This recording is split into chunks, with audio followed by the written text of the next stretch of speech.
हम लोग आज के वचन के लिए निकाल लें फिलिपियों की पत्री,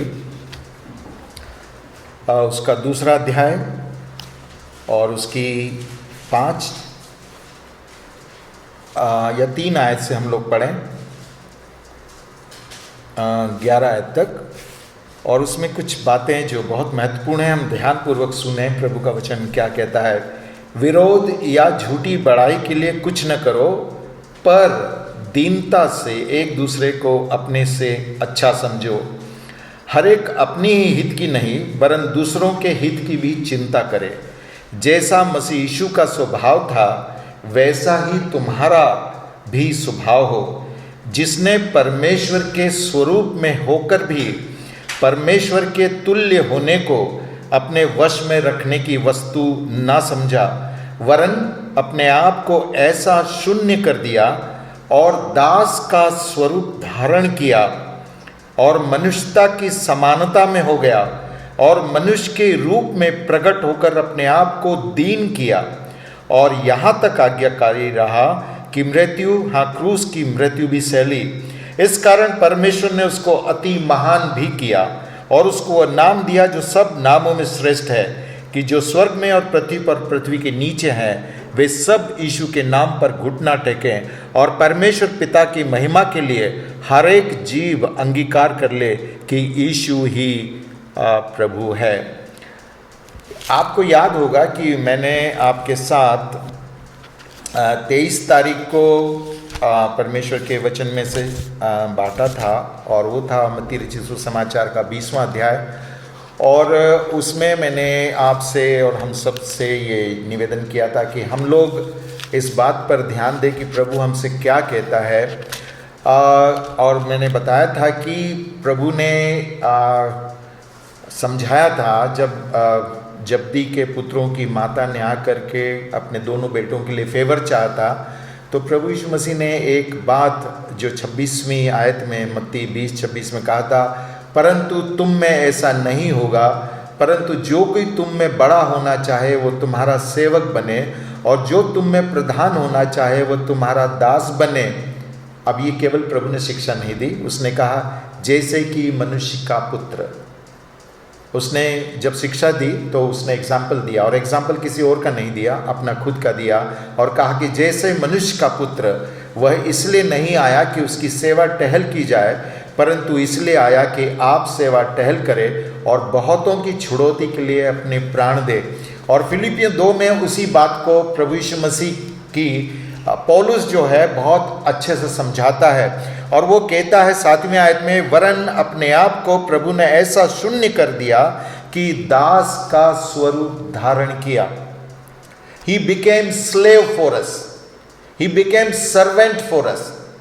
उसके बारे में क्या लिखा, परमेश्वर के स्वरूप में होकर और परमेश्वर के तुल्य होकर भी अपने आप को उसने क्या करा, ऐसा शून्य कर दिया, 0 बन गया और वो क्या बना, दास बना, दास का स्वरूप धारण किया और मनुष्यों की समानता में हो गया। मेरे मित्रों, मैं बाइबल का इन दिनों अध्ययन कर रहा और मुझे बार बार इस बात के लिए प्रभु का आत्मा बताता है कि हम लोग दास बने, हम सेवक बने।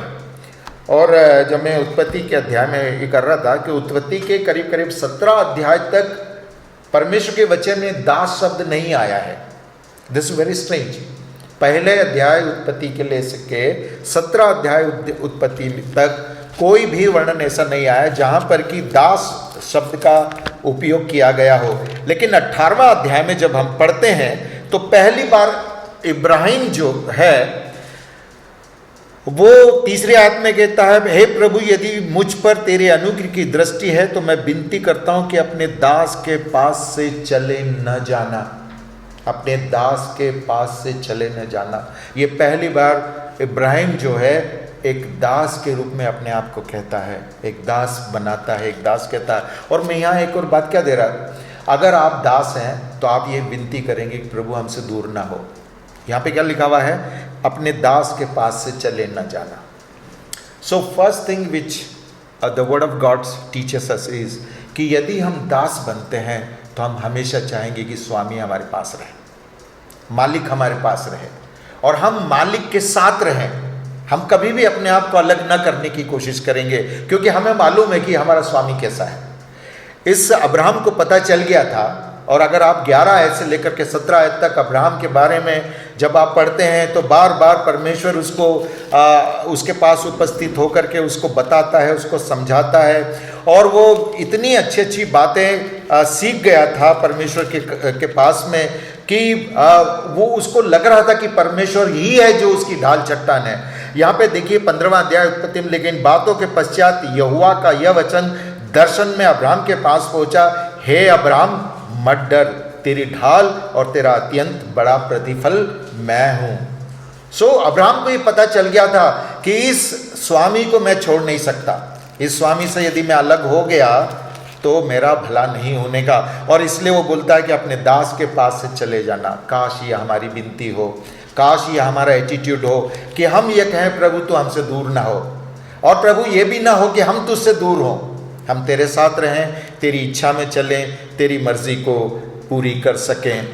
अब हम जब आगे आते हैं, रूत की पत्री में आते हैं, रूत की किताब में आते हैं, तो हमको वहाँ भी एक बहुत ही अच्छी सुंदर बात देखने को मिलती है। और वहाँ पर हमको रूत के बारे में पता चलता है, और वो रूत भी अपने आप को एक दासी बनाती है। वो रूत भी अपने आप को दासी बनाती कहती है 13 आयत में, हे मेरे प्रभु तेरे अनुग्रह की दृष्टि मुझ पर बनी रहे, क्योंकि यद्यपि मैं तेरी दासियों में किसी के भी बराबर नहीं हूँ, तो भी तू अपने अपनी दासी के मन पे। मैं रूत का एक फिल्म देख रहा था, इसके बारे में फिल्म बनाई गई है, और एक प्रोड्यूसर ने रूत को जो है वो एक ऐसे स्थान पर बताया है जो वहाँ के राजा का एक पैलेस था, और वहाँ पर ये उन बच्चियों को जो बलिदान के लिए चुनी जाती थी उसकी हेड थी ये रूत। तो she was not having a ordinary position in the society, वो बहुत अच्छे सोसाइटी से था, लेकिन यहाँ वो अपने आप को दासी कहती है। और अगर आप वो फिल्म देखेंगे तो उसमें पता चलेगा कि किस तरह से रिस्पेक्ट उसको दिया जाता था। She was among many big leaders, और वो इससे शादी करती है नओमी के बेटे से। और किस समय शादी करती है? जब वो मरने वाला होता है उस समय शादी करती है। मतलब उसने शादी मन से की थी, वो पति पत्नी के रूप में नहीं रहते, लेकिन वो शादी कर चुकी। सोचिए कि वो कैसी सुंदर स्त्री थी कि उसने उस व्यक्ति के साथ शादी की जो मर रहा है। और जब वो नओमी वापस आती है यरूशलेम में, तब उसने वही किया जो परमेश्वर के हिसाब था, क्योंकि वो अपने आप को दासी बना चुकी थी। मेरे मित्रों, जब तक हमारे अंदर वो दास का स्वभाव नहीं आएगा, दीनता का स्वभाव नहीं आएगा। आपको मालूम मत्ती 5 में सबसे पहले यीशु मसीह ने क्या कहा? धन्य वे जो मन के दीन है, मन के दीन है। अभी आपको सुन के ताज्जुब होगा, 2014 में जब हमारा देश का इलेक्शन हो रहा था, तब हमारे यहाँ कई कैंडिडेट्स ने बड़े बड़े दावे किए थे। उनमें से एक कैंडिडेट ने दावा किया था, मैं तो चाय बनाने वाला व्यक्ति हूँ, मैं तो तुम्हारा चौकीदार हूँ। और वो चौकीदार क्या हो गया है? चौकीदार रहा है? क्या वो दास रहा है? क्या वो गरीब है? क्या वो सबकी सुनने वाला है? नहीं। जब तक हम दास का स्वरूप धारण नहीं करेंगे, तब तक हमारे जीवन में परमेश्वर के काम नहीं होंगे। और मालूम, इस रूत ने अपने आप को दासी के रूप में ट्रीट किया, तो उसके द्वारा परमेश्वर ने कितना महान काम किया, कितना अद्वैत और अद्भुत काम किया। और इसलिए ये बहुत अधिक जरूरी है कि इंसान उस सारे घमंड को, किसी भी चीज पर अपने आप को बड़ा न समझे। मैं कई बार सोचता हूं कि इवन नासा जब वो किसी चीज को स्पेस में छोड़ने के लिए करता है, something happens wrong in the system.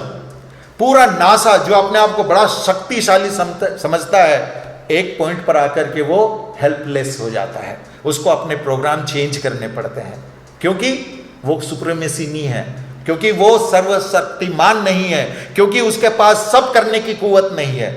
इसलिए कहीं ना कहीं वो, इसलिए why not we people as a human being humble ourselves, हम अपने आप को दीन करें, नम्र करें, इस रूत के समान कहें कि तेरी दृष्टि जो है, हालांकि मैं तेरी दासियों में से भी एक नहीं हूं, फिर भी तूने मुझ पर दया की है। आइए हम लोग देखें शमूएल की पत्री में, शमूएल की पुस्तक के पहले अध्याय में, यहाँ भी एक दासी है, यहाँ पर भी एक हन्ना है, यहाँ पर भी एक स्त्री है जिसके पास सब कुछ है। उसका सबसे अच्छा हस्बैंड है, उसको बहुत प्यार करता है। और वो बताता है, एल्काना बताता है कि वो उस दूसरी स्त्री से ज्यादा उसको प्यार करता था, ज्यादा चीजें देता था, लेकिन हेल्पलेस थी बेचारी।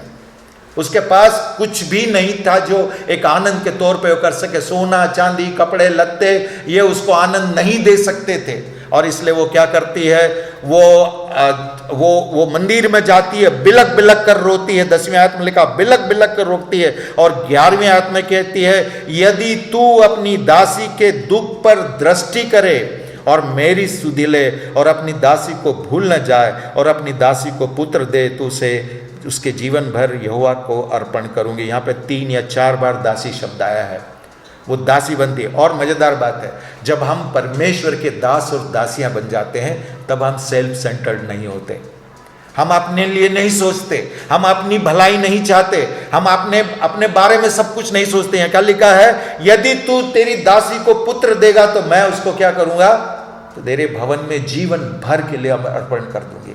सोचिए एक स्त्री का मन कैसा है, बेटा मांग रही है। कौन स्त्री ऐसी कहेगा कि बेटा होकर के वो दूसरे को दे दे? कौन ऐसा है? यहां पर वही वाली बात जो फिलिपी में हमको पढ़ा कि सब अपने हित की नहीं परंतु दूसरों की हित की चिंता करें। और ये परमेश्वर का गुण हमारे अंदर आता है जब हम दास बनते हैं, जब हम सेवक बनते हैं। जब हम सेवक बनते हैं तब सब कुछ हमारे अंदर वो होता है जो परमेश्वर के स्वभाव और परमेश्वर के हिसाब से होता है। आइए देखिए पहले शमूएल की पुस्तक के 3 अध्याय में, यहां पर 10वीं आयत में लिखा है, तब यहोवा आ खड़ा हुआ और पहले के समान पुकारा, शमूएल शमूएल। शमूएल ने कहा, कहे क्योंकि तेरा दास सुन रहा है। कहे क्योंकि तेरा दास सुन रहा है। एक और बात जो आप देख लें, ये पहली बार हुआ हिस्ट्री में, बहुत सालों के बाद में। 3 अध्याय की पहली आयत में लिखा हुआ है, उन दिनों में यहोवा का वचन दुर्लभ था और दर्शन कम मिलता था। अब दर्शन किसको मिला है? जिसने ये कहा, कहे क्योंकि तेरा दास सुन रहा है। मेरे मित्रों, यदि आप प्रभु की आवाज सुनना चाहते हैं, प्रभु की वाणी सुनना चाहते हैं, प्रभु के वचन सुनना चाहते हैं, प्रभु की योजना जानना चाहते हैं, प्रभु के काम करने के तरीके जानना चाहते हैं, प्रभु का आत्मा के बारे में जानना चाहते हैं, प्रभु के शिक्षाओं के बारे में जानना चाहते हैं, तो कहिए, हे प्रभु कहे क्योंकि तेरा दास सुन रहा है। आज सबसे बड़ी बात यह है कि हमारे देश में जितने लोग हाथ जोड़ करके हमारे पास वोट लेने के लिए आते हैं और कहते हैं हम तो आपके सेवक हैं, वो सब के सब सेवक किसी की नहीं सुन रहे हैं। They are not listening to any other. किसी की नहीं सुन रहे हैं। क्यों नहीं सुन रहे हैं? क्योंकि वो अपने आप को सेवक बना करके, ढोंग रचा करके, बहरूपे बन करके, झूठी दीनता दिखा करके आपके वोट लेकर के सत्ता पे बैठ गए हैं। अब वे आपकी नहीं सुनेंगे। और आज पूरे देश में त्राही त्राही मच रही है, सारे देश में, सारी दुनिया में त्राही त्राही मच रही है। लेकिन जितने भी शासक हैं वो क्या कर रहे हैं? किसी की नहीं सुन रहे हैं, अपनी ही मन की कर रहे हैं जो उनका करना चाहे। इसलिए यदि आप दास नहीं है तो आप किसी की नहीं सुनेंगे। अगर आप दास हैं तो आप सुनेंगे, नम्र बनेंगे, दीन बनेंगे। यहां कहता है, हे प्रभु कहे क्योंकि तेरा दास सुन रहा है। दाऊद जो है इतना बड़ा राजा था। बहुत सारे रेफरेंसेस है जो मैं दे सकता हूं, लेकिन एक ही रेफरेंस हम देखेंगे। पहला शमूएल के 27 अध्याय, और उसके अंदर भी जो दाऊद है वो 6वीं आयत में कहता है, दाऊद ने आकीश से कहा, यदि मुझ पर तेरे अनुग्रह की दृष्टि हो तो देश की किसी बस्ती में मुझे स्थान दिला दे जहाँ मैं रहूँ। तेरा दास तेरे साथ राजधानी में क्यों रहे। तेरा दास, he is a king, you know, उसको किंग के लिए अनॉइंट किया जा चुका, उसका अभिषेक हो चुका है, लेकिन राजा हो जाने के बाद भी वो इधर उधर दर दर भटक रहा है। और यहाँ एक ऐसे व्यक्ति की शरण में आ गया जो गैर इसराइली है, गैर यहूदी है, और उसके साथ रह करके वो अपने आप को दास बताता। और वो आदमी इससे इतना खुश हुआ कि तू हमारे साथ राजधानी में रह। लेकिन ये क्या कहता है, मैं राजधानी में नहीं रहूँगा। मैं आपसे बताना चाहता हूँ, यदि आप दास हैं तो आप कंफर्ट्स की तरफ नहीं जाएंगे। यदि आप दास हैं तो आप सुख सुविधाएं नहीं चाहेंगे। यदि आप दास हैं तो केवल अपनी हित की चिंता न करें। राजधानी में रहने का क्या मतलब होता है? ये जो भटक रहा है गलियों में, पहाड़ों पर, गुफाओं में, दाऊद का आप पढ़ो यहाँ पर, यहाँ साल तक कितनी बार भटका है वो, कहाँ कहाँ भटका है। Now this king is going to give him a place in palace, राजधानी में उसको जगह दे रहा है, कैपिटल में उसको जगह दे रहा है, लेकिन वो कहता है, क्या कहता है कि मैं एक तेरा दास राजधानी में क्यों रह गया। मैं आपसे कहना चाहता हूं, एक Christian is one who do not live in luxury, जो केवल ऐशो आराम में रहना नहीं चाहता। और आपने देखा होगा कि कितने सारे प्रचारक लोग जो हैं वो अपने आप को प्रभु का सेवक बता करके किस लग्जरी में रह रहे हैं। मैंने अभी बहुत से वीडियो देखे हैं यूट्यूब पर, और उनमें बहुत सारे प्रचारकों को प्रचार करते हुए देखा है, और मैंने देखा है कि जब वे जिस कुर्सी पर बैठते हैं वो सिंहासन टाइप की कुर्सी होती है। आप देखिए यूट्यूब पर, हरियाणा में, पंजाब में बहुत सारे प्रचारक हैं जो जिनकी चेयर्स जो है वो इतनी लग्जरी की चेयर है, सिर्फ चेयर, बाकी की चीजें तो आप सोच लो।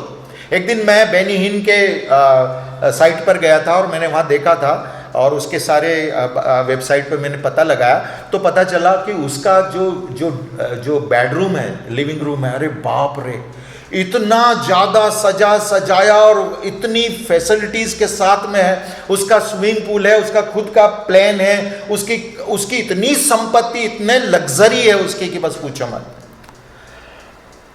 परमेश्वर के दास जो हैं वो राजधानी में नहीं रहना चाहते, वे सुख विलास में नहीं रहना चाहते, वे शून्य बनते हैं। आपको मालूम पौलुस कौन था? He was the scholar. गमलियल नाम का उस जमाने का सबसे ज्यादा विद्वान व्यक्ति के पांव के नीचे बैठ करके उसने शिक्षा हासिल की थी। उसके पास रोम सरकार की नागरिकता थी। वो फरीसियों में सबसे ज्यादा बुद्धिमान था, धर्म का सबसे ज्यादा एक्टिव मेंबर था, और इतनी ज्यादा ज्ञान है। आप उसकी पत्रियां पढ़िए, क्या ज्ञान से भरपूर उसकी पत्रियां हैं, इतना बड़ा था। लेकिन वो क्या कहता है, रोमियो की पत्री के पहले अध्याय में ही वो ये कहता है, देखिए बहुत ही बढ़िया बात उसने वहां पर लिखी हुई है। रोमियो की पत्री का पहला अध्याय, पहला अध्याय की पहली आयत में लिखा है, पौलुस के ओर से जो यीशु मसीह का दास है। पौलुस की ओर से जो यीशु मसीह का दास है। ये पौलुस जो इतना बड़ा स्कॉलर था, इतना बड़ा विद्वान था, वो क्या कहता है, वो यीशु मसीह का दास है, वो दास बनना था। मेरे मित्रों, इसलिए बहुत सारी चीजें, मैं एक और बात सोच रहा था नेहमिया के बारे में। He was cup bearer of the king, वो राजा का प्याऊ था। जब उसको पता चला कि उसका शहर तोड़ दिया गया है, उसके शहर पर ना तोड़ दी गई है, उसके फाटक जला दिए गए हैं, तो हम नेहमिया की पत्री के नेहमिया की पुस्तक के पहले अध्याय में क्या पढ़ते हैं। बहुत ही चुनौतीपूर्ण चीज है जो मैं चाह रहा था कि आपके साथ शेयर करूं। नेहमिया का पहला अध्याय, और उसमें लिखा है, अब वे तेरे दास, 10वीं आयत, तेरी प्रजा के लोग हैं जिनको तूने अपनी बड़ी सामर्थ और बलवंत हाथ के द्वारा छुड़ा लिया है। हे प्रभु, विनती यह है कि तू अपने दास की प्रार्थना पर और अपने उन दासों की प्रार्थना पर जो तेरे नाम का भय मानते हैं कान लगा, और आज अपने दास का काम सफल कर।